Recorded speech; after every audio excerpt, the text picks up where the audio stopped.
오늘의 10분 말씀 누가복음 17장 11절서부터 19절입니다.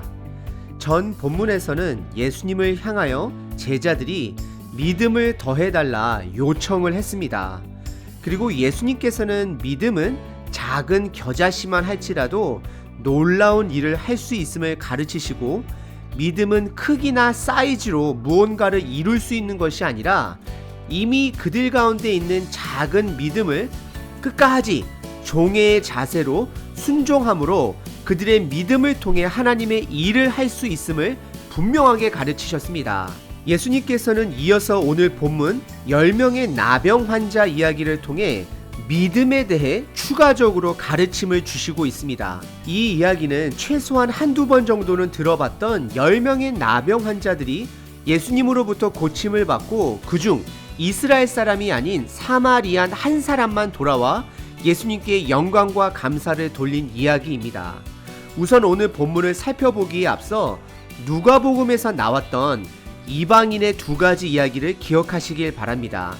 첫 번째는 4장에 예수님께서 본인 고향 나사렛 마을에서 그들에게 복음을 증거하실 때 이스라엘에 수많은 나병 환자가 있음에도 엘리사 시대의 이방 장군 나하만만 나병에서 고침을 받은 이방인을 향한 치유 사건을 전달했다가 나사렛 사람들은 예수님을 죽이려까지 했습니다. 그리고 두 번째는 7장에 로마 군인의 백부장의 믿음을 보시고 이스라엘에서 이만한 믿음을 만나보지 못했다라고 선포하십니다.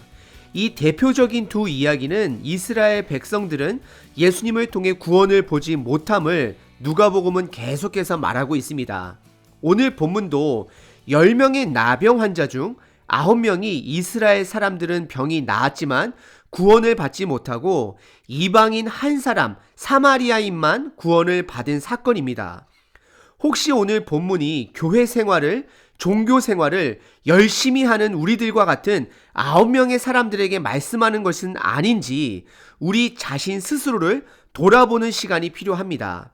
그래서 그 9명이 아니라 구원을 받은 한 명의 사마리아인 이방인이 되시길 바랍니다. 왜 그 이방인만 구원을 받았을까요? 그는 무엇이 달랐을까요? 오늘 본문을 통해 그의 특별함을 함께 찾아보길 바랍니다. 오늘 이야기는 두 가지로 나눌 수 있습니다. 첫 번째는 10명의 나병 환자들이 예수님께 치유함을 받는 첫 번째 본문입니다. 그리고 두 번째 본문은 10명 중 한 사람만이 예수님께 돌아와 감사드리고 영광드리는 내용입니다.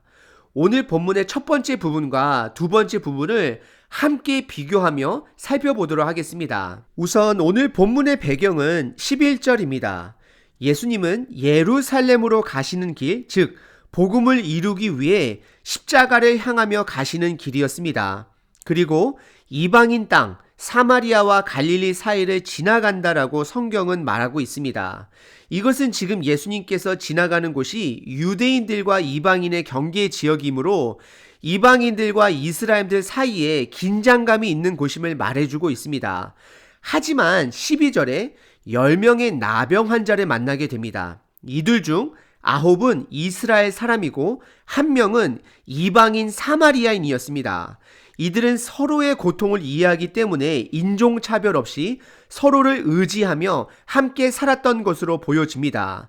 1세기 역사학자 요세푸스의 기록을 보면 그 당시 나병 환자를 죽은 자들로 취급했기 때문에 나병을 치료하게 하는 것은 죽은 자를 살리는 것과 동일한 것이었다라고 말을 합니다. 그럼 오늘 본문을 10명의 나병 환자들이 병이 낫는 본문과 한 명의 사마리아인만 돌아와 영광과 감사드리는 그 두 장면을 5가지로 비교해 보도록 하겠습니다. 첫 번째 비교는 12절에 10명의 나병 환자들은 정상적인 사람들과 격리한 채로 거리를 멀리 두고 13절에 예수님을 향합니다. 하지만 15절에 병이 나은 사람들 중 한 사마리아인만 예수님을 향하여 돌아옵니다.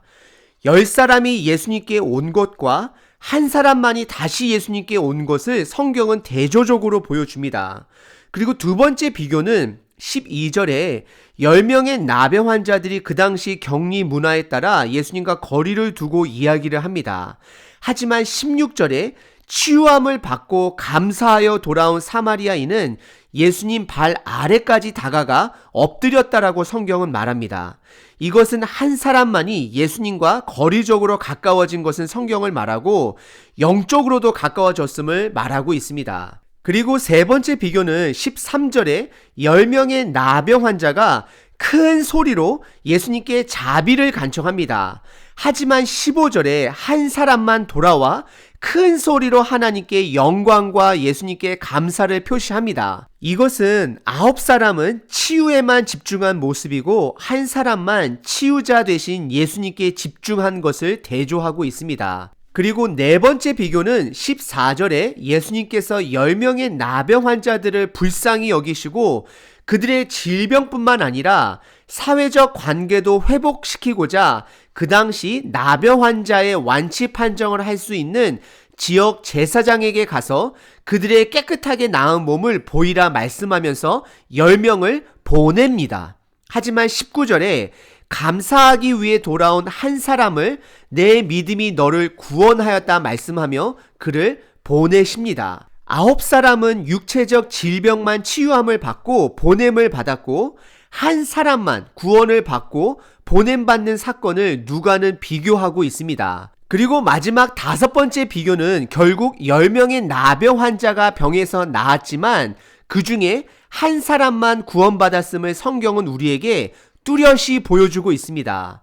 그리고 예수님께서는 그 다른 9명이 어디 있느냐라고 질문을 하십니다. 이것은 우리에게 하시는 말씀입니다.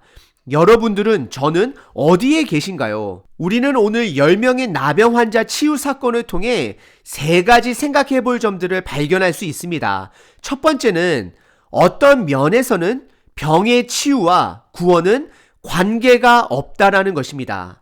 예수님의 복음 사역의 목표는 질병 치유가 아니라 예수님을 통해 하나님 아버지와 관계를 회복할 수 있는 구원을 제공하는 것입니다. 그래서 17절에 예수님께서는 우리들에게 나머지 치료함을 받은 9명이 어디 있느냐라고 물어보십니다. 9명은 이 땅에서의 질병만 고침을 받고 본인들을 고쳐주신 예수님은 보지 못하고 잊어버린 자들이었습니다. 하지만 한 사람은 치유를 통해 치유자 되신 예수님을 봤던 것이었습니다. 15절에 그 중에 한 사람이 자기에게 나온 것을 보고 큰 소리로 하나님께 영광을 돌리며 돌아와 라고 말하며 보다, 영광을 돌리며 돌아오다, 이 3가지 동사를 사용하며 나머지 9명에 없었던 그의 특이점을 성경은 말하고 있습니다.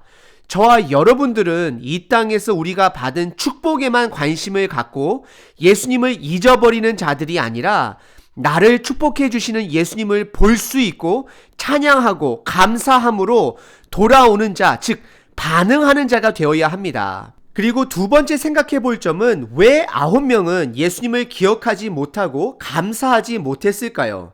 이것은 이들이 종교 의식에 집중한 나머지 너무 분주했기 때문에 예수님을 기억하지 못한 것이었습니다. 그 당시 나병은 육체적 질병뿐만 아니라 영적으로 부정한 자라 여겼습니다. 그래서 이들에게는 제사장에게 가서 종교적 절차대로 깨끗함을 확인받아야만 했습니다. 그래서 이들은 가족에게 돌아가는 기쁨이 더 큰 나머지 치료해 주신 예수님을 기억하지 못했던 것이었습니다.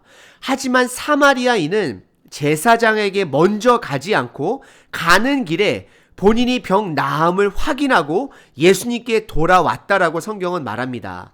그는 이스라엘 사람들이 보지 못하는 예수님을, 그는 그의 병이 나음을 보고 예수님을 기억했습니다. 그래서 종교 의식보다 예수님을 먼저 찾아가 감사했던 것이었습니다. 이 장면은 누가복음 2장 20절에 예수님의 탄생에 천사들이 그의 소식을 목자들에게 전하고 목자들이 반응한 사건을 우리들에게 기억나게 합니다. 목자들이 그것을 본 것으로 인하여 하나님께 영광을 돌리고 찬양하며 돌아갔다라고 누가복음 2장 20절에서 말하고 있습니다. 그 당시 목자들도 부정한 자로 여겼습니다. 어떻게 부정한 목자들이나 이방인 나병 환자 사마리아인만 예수님을 올바르게 볼 수 있었을까요? 그것은 종교적 분주함이 없었기 때문입니다. 마르다 또한 여러 가지 일로 분주하여 예수님의 가르침을 제대로 듣지 못하고 보지 못했습니다. 혹시 저와 여러분들은 종교적 의식으로 분주한 삶을 살고 있지는 않은지 돌아보시길 바랍니다. 그리고 세 번째 생각해 볼 점은 예수님께서 이 사건을 통해 제자들에게 무엇을 가르치시고 싶어 하셨을까요? 전 본문에서 제자들은 예수님께 믿음을 더해달라 요청했습니다. 하지만 10명의 나병 환자 사건을 통해 이들이 배운 것은 큰 소리로 우리들의 필요한 것만 외치는 자들이 아니라 필요를 채워주신 하나님께 큰 소리로 감사해야 함을 배운 것입니다. 믿음이 있는 자들은 감사함으로 반응을 합니다. 저와 여러분들은 이미 우리에게 넉넉하게 약속해 주신 구원으로 인하여 큰 소리로 영광을 올려드리며 감사하시는지요? 아니면 아직도 나의 원함을 더 채워달라 큰 소리만 내시는 자이신지요? 우리 본인들을 스스로 돌아보시길 바랍니다. 오늘 본문은 한 나병 환자 사마리아인만 본인의 병의 나음을 확인하고 예수님까지 봤던 자였습니다. 그리고 그의 믿음의 고백은 감사와 찬양이었습니다. 우리들의 과거의 삶을 돌아보게 되면 예수님께서는 우리를 구원해 주신 것뿐만 아니라 우리를 불쌍히 여겨 주셔서 우리들의 간청을 우리들 삶 속에서 해결해 주시고 치료해 주신 적이 있었을 것입니다. 단지 우리는 그것을 기억하지 못하고 감사하지 못하고 아직도 영적인 장님인 9명처럼 분주하게 종교 생활에 집중하며 살아갈 때가 있습니다. 우리는 이 땅에서 치료와 회복보다는 영원한 회복, 즉 구원으로 인하여 오늘 하루도 감사할 줄 아는 자가 되어야 되고, 내게 때로는 건강과 물질이 없다 할지라도 예수님 한 분으로만 감사할 줄 아는 자, 예수님 한 분으로 오늘 하루의 고난을 넉넉하게 이길 수 있는 자 되시길 바랍니다.